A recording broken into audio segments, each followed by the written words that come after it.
Hello, everyone. My name is Danny.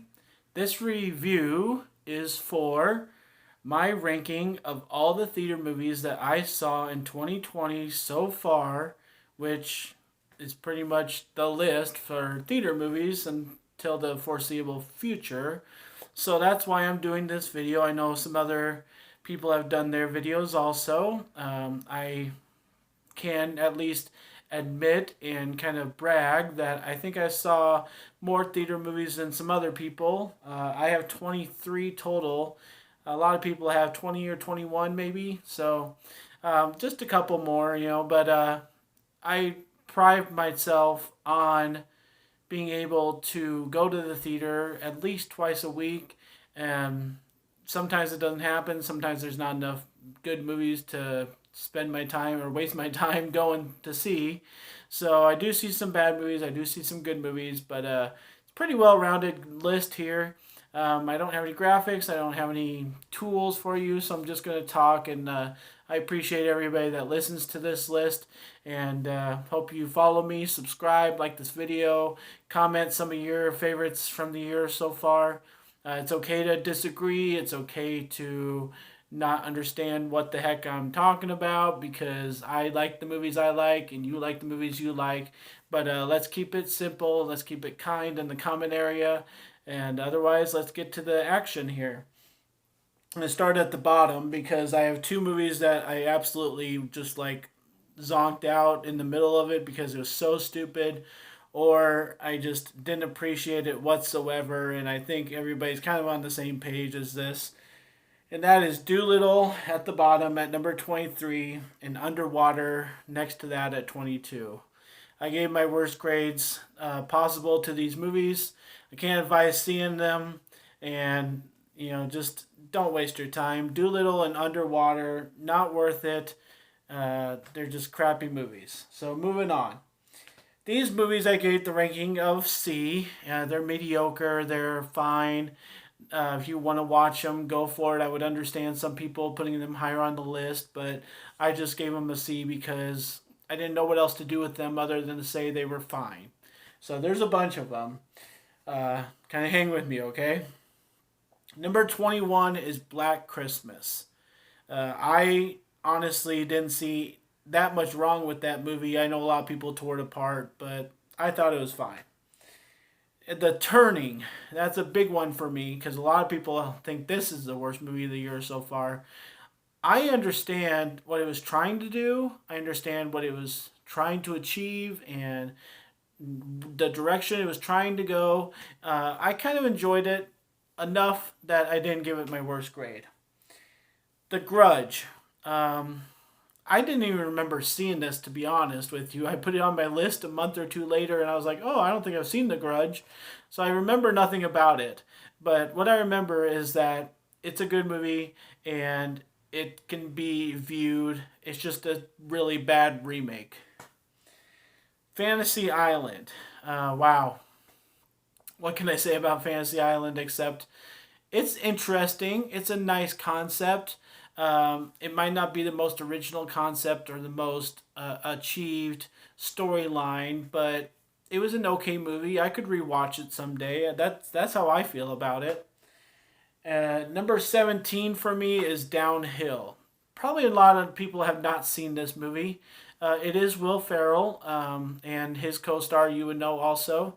And it's a nice movie. It kind of takes you into a world of a bad marriage. And we've had a lot of those coming up. I have another marriage movie to watch. And I just think that there's a lot of these kind of movies. And it's tough to watch. It's personal, and it's not always the best entertainment for your value of $1 to go to a theater to see it. So I was able to. I enjoyed it enough, and I can suggest it because I know nobody's really watched it out there. Number 16 for me is The Rhythm Section. It was a good movie. I thought I liked it a little bit more than what I graded it, but obviously not. And so it's in the C range, probably because of the action. I probably was expecting more. I didn't know what to expect from this movie, so I was pleasantly surprised, and that's why I gave it. That's why I think it's a fine movie because I think people could watch it and different people take different things away from it. That's just how fine movies go. Number 15 for me is Gretel and Hansel. Um, I didn't really care for this movie when I was watching it, but it kind of grew on me. Like, you know, how it goes when you watch a movie and you're like, oh, that was crap. And then, like, 2 days later, you're like, oh, maybe it wasn't crap. Maybe it wasn't that bad. So that's kind of how this movie is for me. I didn't care for it when I was watching it. As I probably took me a day or two to do my review, and by then I was thinking about, oh, maybe these parts are good, maybe that part was a little good. So that's kind of how it is for me. Number 14 is Impractical Jokers, the movie. I think I was one of the few people to watch this in theaters because it was a surprise to come out in theaters, but a lot of people know who Impractical Jokers are. So, stupid storyline, fun pranks, do with it what you will, but probably nobody has seen that movie, so go and seek that out also. Number 13 is The Last Full Measure. This is one about your country and pride and soldiers and a backstory, trying to find stuff out, kind of like a cold case, but for the army. And I liked it fine, but didn't do much for me. It wasn't very moving. It actually moved really slow. So I think that's probably my biggest problem with that movie. But it's nice to watch. It's good for every American to watch that kind of a movie. Number 12 for me is The Way Back. I can't explain how much I hated this movie. I think the reason why I gave it a C is because I understand why people would like it, you know, but too much vulgarity, too much stupid storyline, not enough basketball. I don't know. I just can't care for Ben Affleck anymore. I don't know what my deal is, but I just can't care for him. And I think this was a cheap way to make a movie for him because he didn't have to do much and he just had to act drunk half the time. And I guess he's good at that. So, and number 11, the last one for the C range, is Emma. I did like this movie more than I thought I would, and it was my last theater to actually see in theater. I saw it with a family member, and so I'll probably remember that for a long time. The last movie that you saw in 2020 in theater, but before the virus, right? So Emma's a good movie. If you don't like the historical stuff, like the olden age kind of stuff with people in gowns and men in suits and just kind of living the high life, then you're not going to care for that movie. But it's delightful. It's funny. It's kind of simple on the dialogue, but otherwise it's a fun time. So Emma is a good one to seek out too. I know I just saw that on a couple of movie sites and stuff. And to start the B range for me as Bloodshot. That was the last one I saw in theaters by myself. So I'll remember that one also. But a lot of people are ripping it apart. I don't see the same way as that. I actually like Bloodshot. That's why I gave it the B range.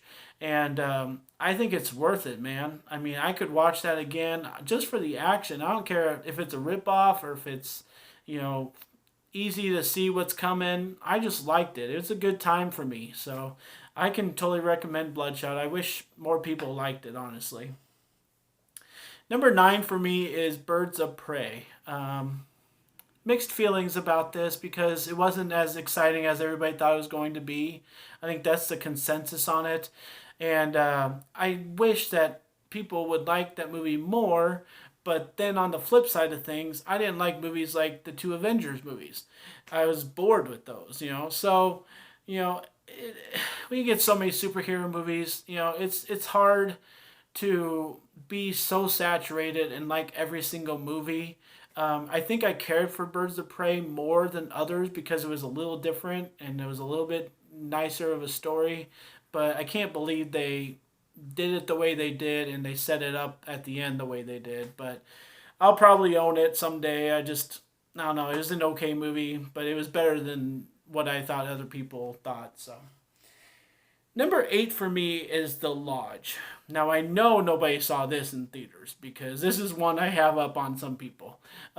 This is a really different movie. It's tense, it's different, it's smaller market.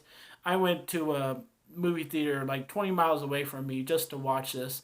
And so, if you have any desire to see something different, just go see The Lodge. Just seek out The Lodge if you can find it.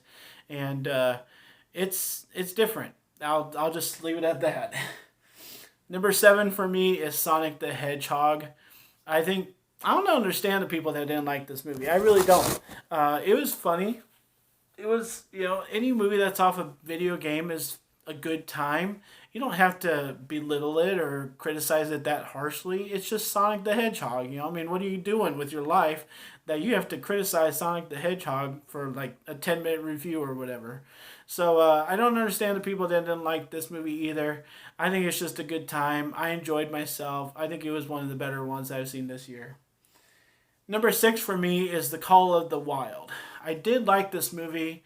Um, I think I understand what people are saying that's like not bad about this movie, but like distasteful is that the graphics and all that stuff are a little off, a little obvious, a little too weird for the dog.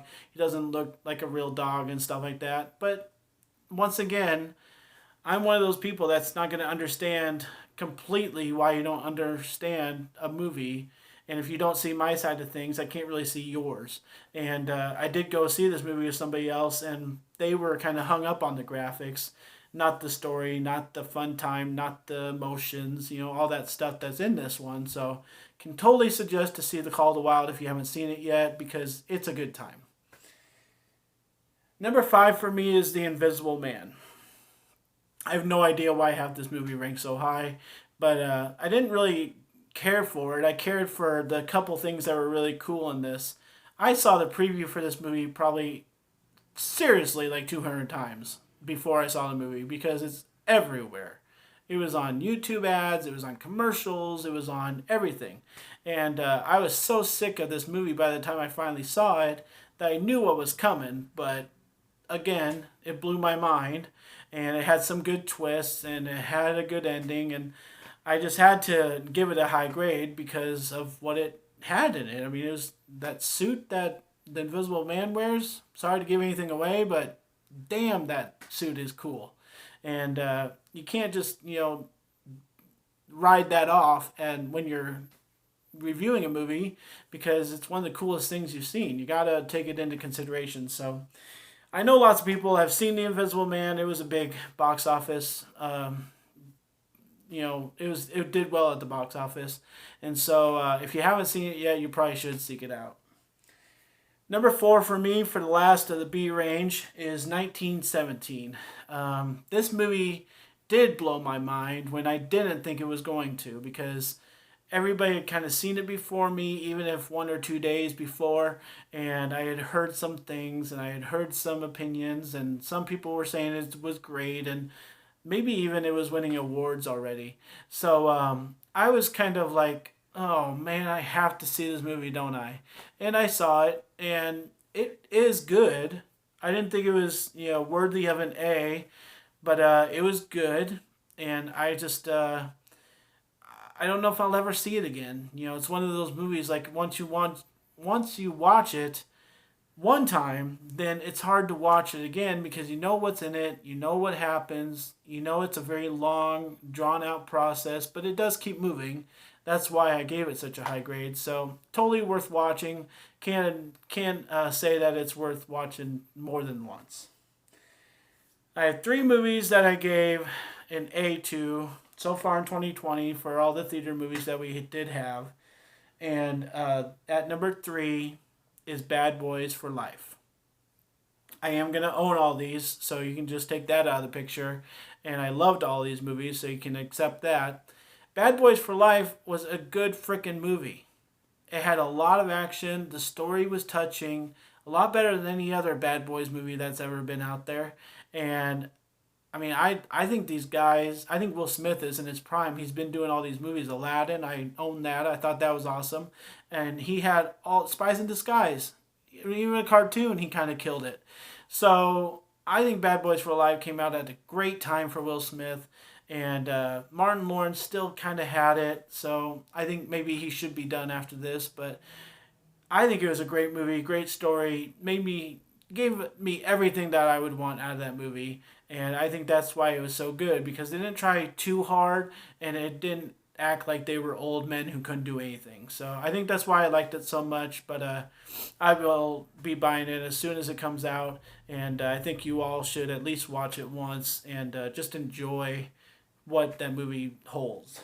So at number two for me, and I know there are some mixed emotions about this, which again I don't understand why.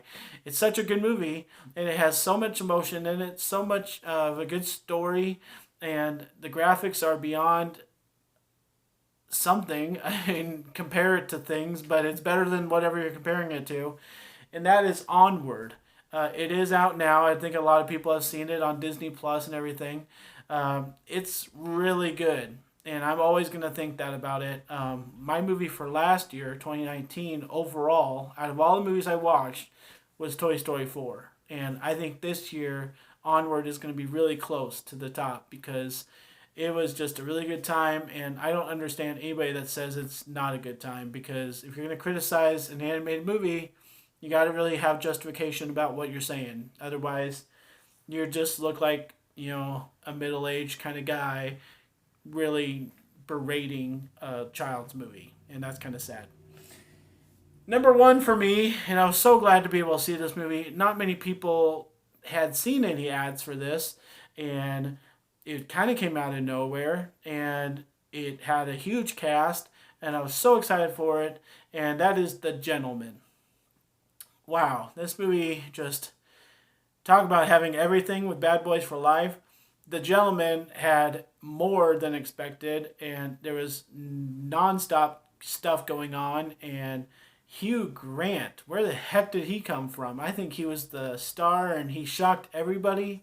I love old movies from him, like Music and Lyrics, and he did one where he was married and they got mixed up in some stuff or whatever. We've seen movies like that all the time. But yeah, I'm going to love The Gentleman for a long time. It is a great movie. I think it's the best one by far for this year of 2020 for theater movies that I saw. And it's going to be one of the best movies I've seen in a long time to come down the road. So if you guys have any comments about my list of 23 here, go ahead and comment. That's fine. That's what this is for. But I think this is a really good list, and I am trying to suggest most of these movies to you. I gave a little bit of a description on each one, a little bit of opinion. Otherwise, I think these are some really good movies. I think they're all worth watching. So it's what we got. If you haven't seen any of these, give them a look up, because we all need something to do in these hard times. So thanks a lot, guys. My name's Danny. If you like this or any of my other videos, try and get something to watch. Like and subscribe to my channel if you would, please, please, please, please. I told my family how many subscribers I have over the weekend, and they were like, "You have that many?" I was like, "Yeah." So I mean, this is for fun. I'm a fun reviewer, and I'm really happy with what I have. I have some videos that are really close to 1,000 views or more, and that blows my mind. But I put out a lot more material than other reviewers too. So I'm really happy about my channel. I'm really happy about myself. I'm really happy, in a good place here in 2020. Have a great job, and I got a new city a couple months ago. So if you guys ever want to ask me any questions or anything, or if you think I should do anything differently, make lists like some other reviewers, or do a live session sometime, I would do that. I've been hearing forever to do my videos landscape, so I'm doing them landscape. I listen to people, so I'm trying new things. I got my movies alphabetized the other day, so I got lots of movies come along the way. I got plenty of movies to watch and reviews to do in the next week and two. Just hang in there with me, and thank you for following me, and thank you for watching any videos you watch. And I'm hoping to keep doing this for a long more time, and we'll see if people keep watching, but they are so far. I just plug out so much material, I think it's hard for people to keep up. So don't know what the solution to that is, but I enjoy watching movies. I enjoy doing reviews. I'm going to keep doing it at my pace. And I think what really happens is that people watch them down the road. Like I had a movie called The Killerman, or just Killerman, and that movie got so many views. I think people in Europe and stuff found out about it later, and so they wanted to go online and look up things about it. That review for me has hundreds of views because of what happened later. So I don't really worry about my reviews having 2 or 3 views for a while, because I think they'll have more in the future. So I just really appreciate everything, and I really appreciate people tuning into me. So if there's anything I can do differently, please help me out. Not really sure on the graphic stuff or getting a promo entrance or anything like that, but I'm kind of happy doing things the way I am. I'm not editing anything, so just happy being the way I am. Might change the name of my channel though. I have been thinking about that. So thank you guys so much. Hope you enjoy this list. Hope you are able to get back to the theater eventually. We all are, and I'll make more lists as we go. But I enjoy keeping what I have going. So thank you guys so much. God bless you on this Easter weekend, and we will see you around. Thanks.